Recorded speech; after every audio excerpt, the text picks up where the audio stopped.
The Lord be with you. And with your A spirit. reading from the Holy Gospel according to Mark.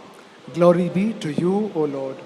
Jesus withdrew his disciples to the sea, and a great crowd followed from Galilee and Judea and Jerusalem and Idumea, and from beyond the Jordan, and from around Tyre and Sidon. When the great crowd heard all that he was doing, they came to him, and he told his disciples to have a boat ready for him because of the crowd, lest they crush him. For he had healed many, so that all who had diseases pressed round him to touch him. And whenever the unclean spirits saw him, they fell down before him and cried out, "You are the Son of God." And he strictly ordered them not to make him known. The Gospel of the Lord. Praise to you, Lord Jesus Christ. Please be seated and open your Bibles. We are in Mark chapter 3, verses 7 to 12. Mark chapter 3, verses 7 to 12.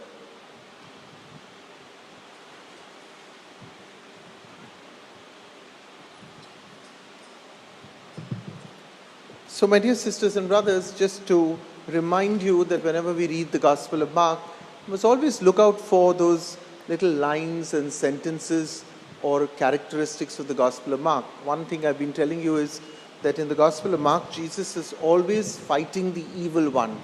And you will hear it again today. Every time the demons hear, the evil one hears, they submit to the Lord.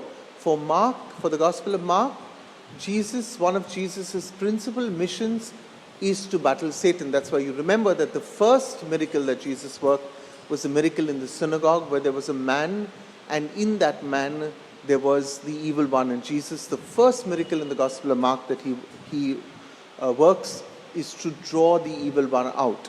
Now, looking at our text of today, we realize straight away that there is a stark difference or a stark contrast between the Jewish leadership and the Jewish people towards Jesus. If you look carefully, the way Jewish leadership behaves towards Jesus and the way the people behave, the Jewish people, it's quite different. Many years ago when we were in the seminary, I remember we were talking about American politics in class. We were discussing it as part of our sociology class, and Father John DeMello at that time, I think I made a comment in class and I said, yes, he's talking about American politics. I said, yes, these Americans always have, they never have permanent friends, they have permanent interests. And he said something very interesting. He said, you must make a distinction between the American government and the American people.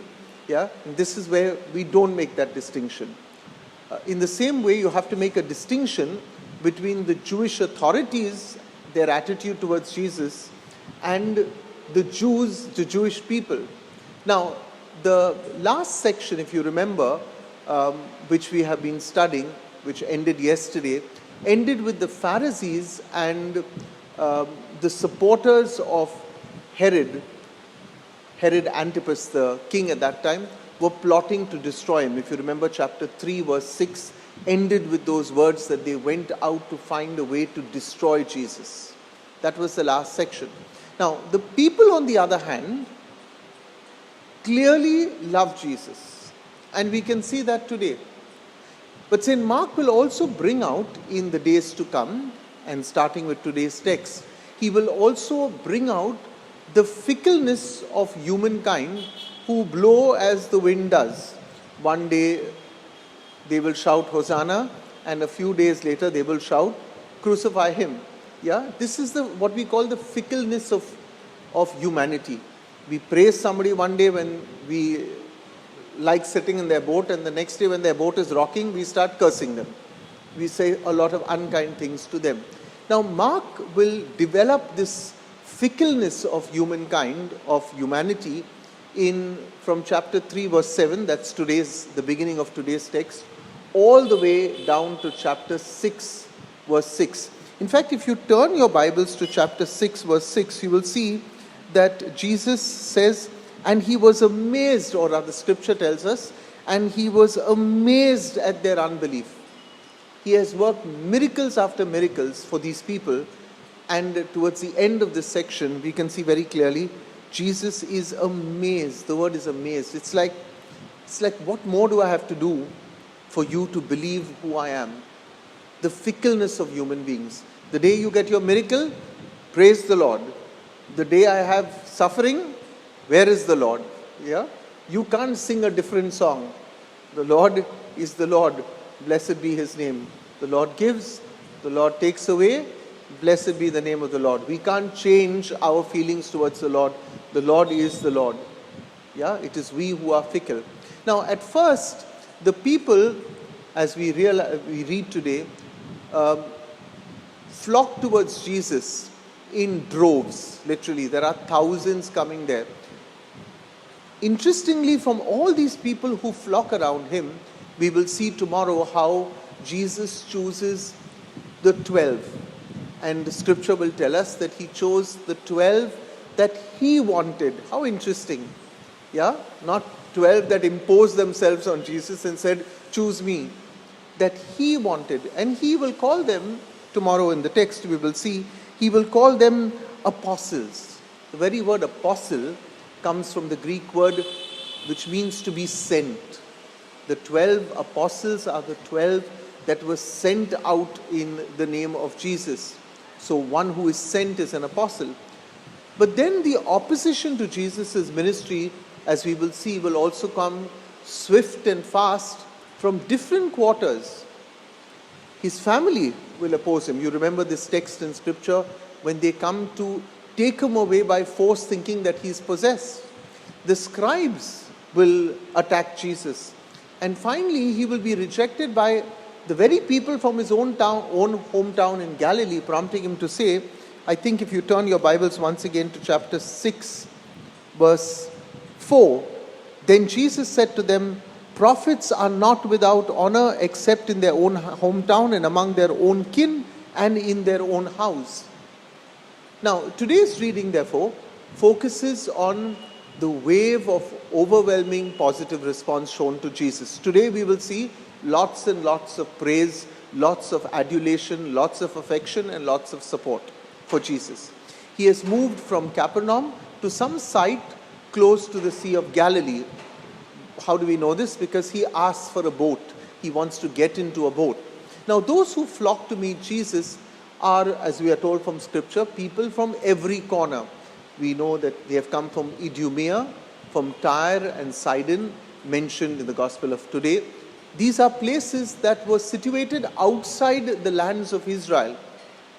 These, however, these places, even though they were Gentile places, had a sizable Jewish population who have heard of Jesus and now they flock to hear him. So much so that he has to take refuge in a boat. And this prompts me to make a comment. You see, when people see God in you, they will come to you no matter what the difficulty. I've often said this. You don't need a fancy church. You don't need an air-conditioned hall. You don't need anything. Yeah, I'm often reminded of the difficulties that many people had when they went to Pota in its initial days. It had nothing. I remember seeing Pota with literally a tin shed roof. But people flocked there. Why? Because they were getting something substantial. They were getting something solid. We know also from the scriptures that when Jesus fed the 5,000, scripture tells us that Jesus was in the wilderness. Where had the people followed him? In the wilderness. They had to walk great distances. But why are they walking great distances? Because God literally had set his word upon their heart. And when you get something that's wonderful, you don't mind going anywhere. Yeah? In that sense, I want to tell Christians, quit the complaining. Quit the complaining. If you love the Lord and if you truly enjoy his word, you will come. Yeah, you will not say, well, Father Warner, this road is very bad, or Father Warner, there I can't get a bus, or Father Warner, this is the problem with my church, it's too far from my house. We will go. And many people, especially in Bombay, I hear this little song and dance, our church is very far away from us. Really? Have you been to some parts of India where people walk several hours to get to a worship place? How blessed we are. I know in Bandra there are 7 churches. As Father Larry would always say, you leave one, you'll fall into the next. And we have become people who complain so easily. Why? Because it is not the Lord that we are seeking anymore. These people were seeking the Lord. And they came to the Lord in droves. So much so, as scripture tells us, he had to get into a boat to save himself from being crushed. You can imagine the crowds that followed him. But this is something that we also need to reflect upon. Now, St. Mark mentions that Jesus today healed many. I want to address this because very often some Bible study groups reading literally the words have a problem with this, because when you say Jesus healed many and didn't heal all, it leaves a lot of question marks. Now the Greek translation of this word many, polou, interprets this word as he healed some but not all, which means that he healed some but he didn't heal all, which led some people in the early church and some who misinterpret scripture today to suggest that Jesus could not heal all because Jesus had some personal deficiency. Now, this was not true. This is a matter of language. Yeah. If I ask you to open your Bibles once again to Mark chapter 6, verse 5, you will see Mark writes, and he could do no deed of power there, except that he laid his hands on a few sick people and he cured them. And he was amazed at their unbelief. You need to read both those sentences together. It's not like Jesus couldn't. It's like Jesus practically was saying to himself, what's the point of it? Yeah, but sometimes we misread scripture, we misinterpret scripture. So it appears that Jesus had some personal deficiency. Therefore, when you read the Gospel of Matthew, and whenever you read your scripture text, you will always see that along with the title, there is also another reference. When you read the same text in Matthew, when Matthew writes, Matthew kind of corrects this text. He changes that word polus to panta, meaning Jesus healed all. Yeah, not he healed some, but St. Matthew will write, he healed all. Now, in narrating the rejection of Jesus that we hear in Mark's Gospel, Mark wants to make a point. He wants to drive home the point that to all of us, to the Christian reader of the first century and to us, what is the point he's making? That wherever the good news is preached, there is bound to be opposition, and very often it's violent. You will see in the days to come how people will reject Jesus, violently reject the good news. You see, the good news does not contain revolutionary or subversive teachings, but its very message of love upsets the apple cart of power, position and pride. You see, it's easier to hate than to love. Try it. It's easier to hate than to love. What does the good news do? The good news of Jesus calls for a radical new way of dealing with hate, with anger, with jealousy. It makes those who are powerless in the eyes of the world now powerful in God's eyes, and therefore they become a threat to those who use power to bully others.